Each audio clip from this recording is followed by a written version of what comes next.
Ayaw talagang mahiwalay. Uy, ang sweet naman ayaw mahiwalay. Oo, kaya ang ending, gustong sabay daw sila na mag-apply at makuha sa iisang kumpanya. Aba, very supportive pati sa pag-apply sa trabaho ha. Ayan, pero yan ang problema naman ngayon nitong magjowang sina Reggie at si Hana. Ang problema raw naman kasi talaga ay iisa lang naman ang kukunin ng kumpanya na gusto nilang parehong pasukan.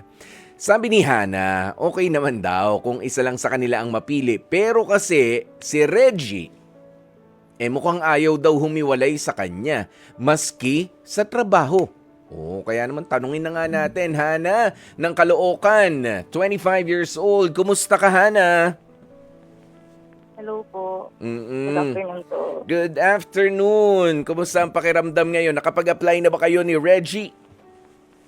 Ako po, nag-a-apply pa rin po ngayon. Pahanap Mm. po. Ayan, dun sa kwento mo sa amin, pati sa pag-apply sa trabaho, gusto ni Reggie, hindi hanggat maaari, no? Gusto niya talaga. Tama ba? Na Opo. kung saan ka mapapasok, doon din siya. Opo. E, Ganun papa, nga po. papaano kapag halimbawa natanggap ka at siya hindi? Ayun nga po yung sinasabi ko sa kanya. Kaya po sabi ko, tanggapin niya na po yung offer ngayon kaysa maghanap pa ulit. Baka ganun nga po yung mangyari. Ako naman yung matanggap. So siya naman po yung hindi po matanggap. Oo, sandali. May sinabi ka, tanggapin niya na yung offer ngayon. So, siya ay natanggap na, si Reggie? Yes po, dun po sa in-applyan namin una. Oo, kasi nga sabi mo, iisa lang naman ang pwedeng kunin. Unless magtayo kayo ng sarili nyong kumpanya na kayo rin ang kukuha, pinaliwanag mo na ba kay Reggie yan? Pwedeng sabay kayong i-hire. Pero isa lang naman din talaga no ang kukunin para doon sa posisyon. Okay. Ano sabi ni Reggie doon sa paliwanag mo na kunin mo na yan kung diyan ka kung diyan ka makakapag-umpisa na ng hanap buhay at ako naman maghahanap ng iba. Ano sabi niya? Parang po, hindi po siya ganun ka-okay sa ganun na setup. Kasi gusto niya po talaga magkasama kami. Oo. Gano'n na ba kayo katagal in a relationship nitong si Reggie? 2 years na din po. Tagal-tagal na ha. Ako maintindihan ko pa kung 2 months, 3 months, 'di ba? Alam mo na yung clingy, ayoko mawala ka sa mata ko. Ayoko mawala ka sa paningin ko. Hindi ko pa kabisado yung anino mo eh. 'Di ba may mga ganun tayo? Sige, Hana, diyan ka nga muna. Si Reggie, gusto kong makausap. Reggie, magandang tanghali sa'yo. Magandang tanghali po, sir. Ang sweet mo naman, pre. Ayaw mo talagang malayo sa'yo si Hana, pero may offer na raw sa'yo na trabaho, yung sabay ninyong in-applyan. Paano yan? Pinag-iisipan mo pa kung tatanggapin mo? Pinag-iisipan ko po kasi nagsabay po kasi kami nag-apply. Kaya ang plano po namin na sabay rin kami makakapasok. Aha, pero sa pakikipag-usap ko nga kay Hana kanina, yun ang plano, actually hindi ninyo, plano mo. Pinupush ka na raw niya na tanggapin mo na at ako naman maghahanap lang rin ng iba. Yun nga po, kaya di po kami magkaintindihan ngayon dahil yun naman po talaga yung priority namin. Namin. When you say namin, kayo yan, napag-usapan nyo na pagkasunduan. Pero alam mo Reggie, sa ngayon iwasan din natin sa relationship natin yung, kumbaga, yung naisip mo, yun na yung naisip ninyong dalawa. Hindi, unless it's agreed upon, ika nga sa Ingles, yun ang pagkasunduan nyo talaga. Na hindi, na ganito talaga. Pagka nakahanap kami, kailangan sa isang kumpanya kami papasok. Nag-agree dyan si Hana, at ikaw nag-agree din, yun ang plano ninyo. Okay? Pero sa ngayon, plano mo yan, Reggie. Papaano yan? Hindi naman pwedeng madiktahan natin yung mga applyan natin ng trabaho. Hintay lang. Dami pang pera, Reggie. Opo. Marami pang pera? Hindi naman. Natawa si Hana, Hana, ang daming pera to si Reggie. Hindi naman po. Tumatanggi sa mga offer, no? Pero yung totoo, Reggie, Pare, Sir, dami ka pang pera. wala po. Oh, sabi mo kanina kasi daming pera eh. Okay, sige. O ano bang gagawin natin sa tingin mo? O ikaw tanggap ka na sana. Kailan ka ba tinawagan na pwede ka ng kung pipirma na ng kontrata, aralin na 'yan o papaano? Kailan pa? Last week lang po. At hanggang kailan ka pa pwedeng mag-isip-isip kung tatanggapin mo ba ang offer o hindi? Siguro po hanggang ngayong week na lang. Okay, alam mo wala namang masama diyan ano kung gustuhin mo man na mag-apply. Pero so sa ngayon parehas kayo nag-a-apply ng trabaho, meron naman kayong hanap buhay parehas pa rin na existing? Wala po. Wala? Si Hana wala rin. Wala rin po. Oo, ayan. O meron ng offer sa iyo. Hindi ko naman of course, karapatan natin na mamili ng trabaho kung maayos naman ang in-offer. Pinakitaan ka na ba kung ano ang offer nila sa iyo, Reggie? Opo. Na-discuss na sa iyo. Anong masasabi diyan ni Hana? Nakita mo ba? Nalaman mo na yung mga in-offer kay Reggie? Opo. Aware naman din po ako sa job offer sa kanya. Yon. So, ano masasabi mo? Tanggapin niya na or pwedeng maghanap pa nga ng iba at umasa na meron kayo ma-applyan na parehas doon kayo papasok? Kung sa akin po, kung gusto niya na yun, kung sa practical side po kasi para sa akin, tanggapin niya na kaysa yung magkahanap pa kami ulit na kaming dalawa talaga yung magkasama. Kasi baka hindi din po kasi sigurado yun sa mga susunod eh. So, ayun po. Oo, minsan mag-isa ka nga nag-a-apply, 'di ba? Hindi ka makapasok-pasok ano pa yung dalawa kayo? 'Di ba? Ano pa yung dalawa na parehas kayong matatanggap? Okay? Ayan, pero sa loob ba ng 2 taon na pagsasama ninyo, ganito talaga itong si Reggie, Hana? Opo, clingy po yan. Ano na? Clingy po yan. Very clingy. Ayan. At dun sa pagiging clingy niya sa'yo, meron ka bang mga gusto namang aminin din sa amin? Kasi ito yung tamang pagkakataon, ano, na nahihirapan ka ba minsan, na gusto ko lang namang kumilo. So, dito lang naman ako, bibili lang ako sa sari-sari store dito sa tabi natin. Ibabantayan, sasamahan mo pa ako. 'Di ba? Bibili lang ako ng pambabae naman tong bibiling ko, buwanan lang 'to. Hindi naman siya ganun ka OA na sa pagka-clingy. Okay lang naman po yung pagka-clingy niya sa akin. Hindi ka pa nasasakal. Hindi naman po. Parang ito lang ngayon yung medyo hindi na talaga practical yung decision. Yan. So, hindi practical. So, lumalabas na nga sa bibig ni Hana na hindi na practical kasi parehas tayong walang hanap buhay, may offer na sa'yo. Di mauna ka na mag-umpisa na magtrabaho, di ba? O Reggie, hindi mo ba naiisip yun? Naisip naman po. Unang-una ganito muna, Reggie, ano ba ang dahilan kung bakit gusto mo sa isang kumpanya o sa isang lugar ng trabaho lamang kayo nitong si Hana? Siguro sir, siyempre gusto rin sa... Pakilakasan ng konti, Reggie. Lakasan mo pa. Siguro sir gusto rin siyang makita, ganun din sir, makita po siya sa trabaho, ganyan. Saka, yun lang sir. Gusto mo siyang makita sa trabaho. Papaano mo makikita naman yung ginagawa mo sa trabaho kung babantayan mo lamang din itong si Hana?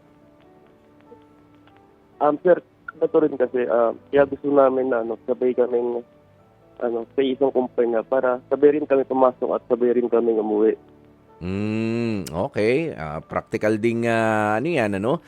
Pero ganito, meron ba nangyari sa inyong relationship noong mga nakaraan na alam mo na nag-ignite kung bakit ba ganito itong si Reggie? Hana, meron ka bang gustong sabihin? Meron ba nangyari dati na magkahiwalay kayo ng trabaho? Merong sumubok na sumingit na tao sa kung sino man sa inyo? Nangyari ba ito kaya ganyan si Reggie ngayon?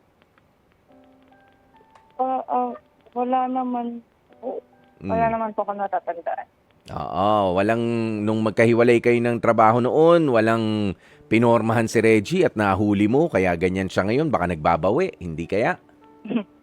Wala naman po. Wala naman. O Reggie, ikaw ba, nung magkahiwalay kayo ng trabaho, itong si Hana, baka nabalitaan mo noon na merong umaali-aligid sa kanya. Kaya ganyan ka-insecure at gusto mo nandun ka rin sa lugar ng trabaho niya. Wala naman po. Hana, ito ba si Reggie ay hindi masyadong seloso kapag may kausap ka na ibang mga kalalakihan, mga katrabaho kaya? Hindi naman din po, sakto lang kasi alam niya naman din po na alam naman namin pareho yung mga limits namin. Okay, so ito lang. So hanggat maaari, matanggap kayo sa iisang kumpanya, which is, ilan na ba yung mga naikutan ninyo? Ilan na yung mga inapplyan ninyo ng sabay? Madami-dami na din po eh. Ah, Hindi ko na din po Reggie, ang dami na pala. Maintindihan ko pa kung isa, dalawa o tatlong mga opisina pa lamang inapplyan ninyo, pero marami na raw. Mga ilan na ba, Reggie? Di ko na po mabilang sa dami na po namin na-applyan. Ilan? Siguro po, nagpas 5 na rin po. Lampas 5 na. So, ibig sabihin, merong mensahe dyan sa lampas 5 na talagang dun ka na, mas maganda na piliin mo na yan, mag-umpisa ka na para kumita ka na ng pera. Samantala si Hana, baka dun naman sa iba rin na mapasok. O kaya naman, ganito yan, di ba? May mga trabaho naman kasi na pwedeng i-refer. Meron yung by referral. Halimbawa, dyan sa umpisa mong trabaho, ay pwedeng, baka pwede po yung ano ko dito. Di ba, alam mo na, pagka nasa loob ka na, yun, sa ibang department. Mas maganda, sa ibang department naman siya para hindi ka naman bantay sarado dyan. Di ba? At least nandun lang rin kayo sa isang building kung maaari. Di ba? Pwede yun pasok ka na muna. Naisip mo ba yun, Reggie? Ayun po, naisip ko na po. Pwede naman po pala. Yun. Nakapwesto ka na ron by referral. Naghanap ba tayo? O sige, baka pwede rito yung girlfriend ko. O ganun. Tsaka mo siya tulungan na makapasok. Tsaka mo siya balitaan. Apply ka ulit dito. Nangangailangan kami. Di ba? Baka mas pwede yun kaysa yung hintayan kayo. Gusto mo sabay kayo nag-uumpisa. Paano pagka namumroblema yung isa? Yung isa naman nag-e-enjoy doon sa ginagawa niya, sa assignment niya. Yung isa gusto nang umalis, paano hihilahin mo rin paalis? Dahil di ka na nag-e-enjoy? Ganun ba yon? Reggie, naiisip nyo rin ba yung mga sitwasyon na ganun?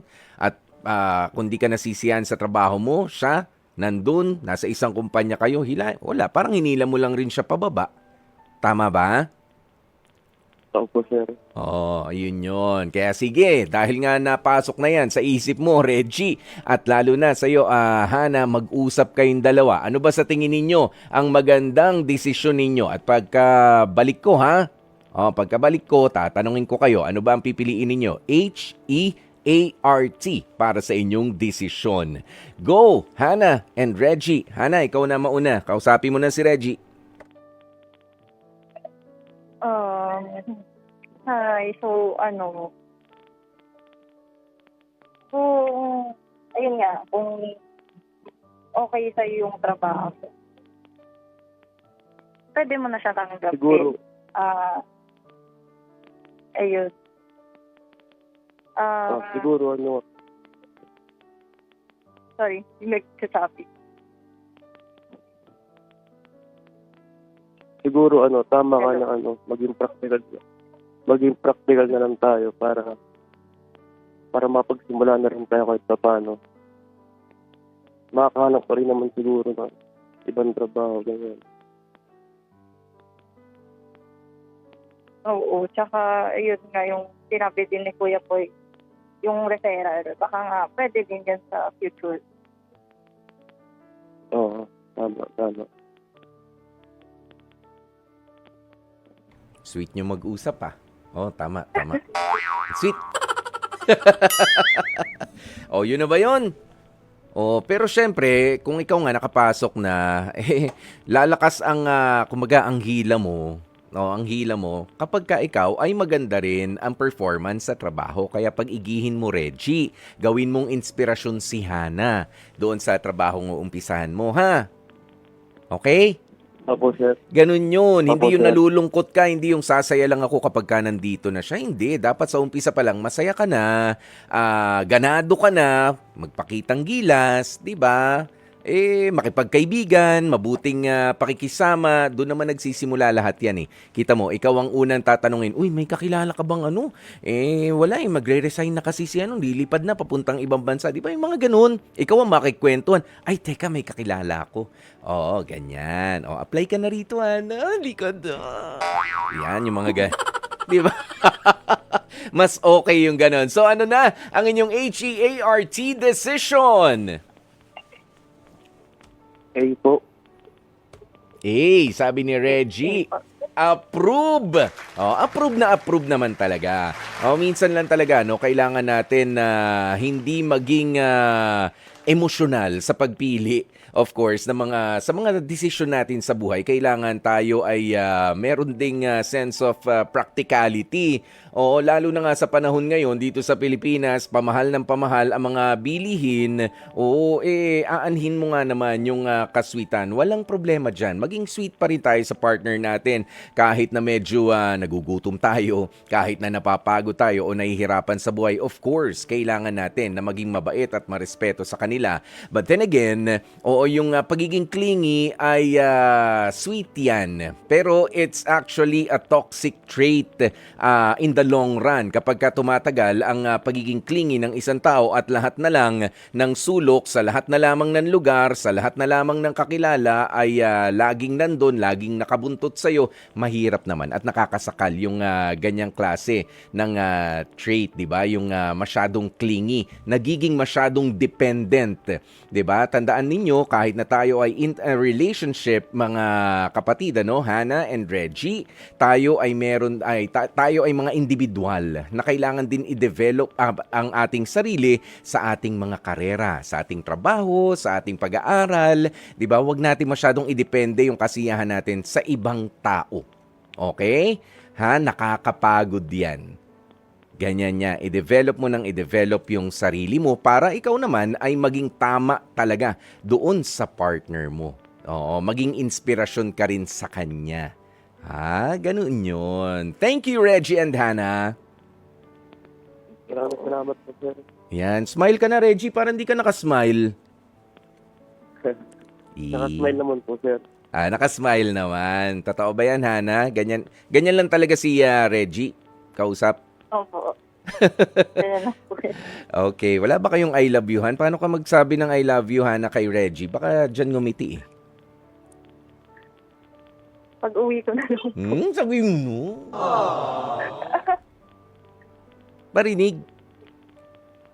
Bilis. Bilis. Hana. I love you, love. Reggie, ito na. Reggie. I love you too, love. Wala, ganun talaga. Pero ang sweet nyo talaga, Hana. Kino-compliment nila yung isa't isa.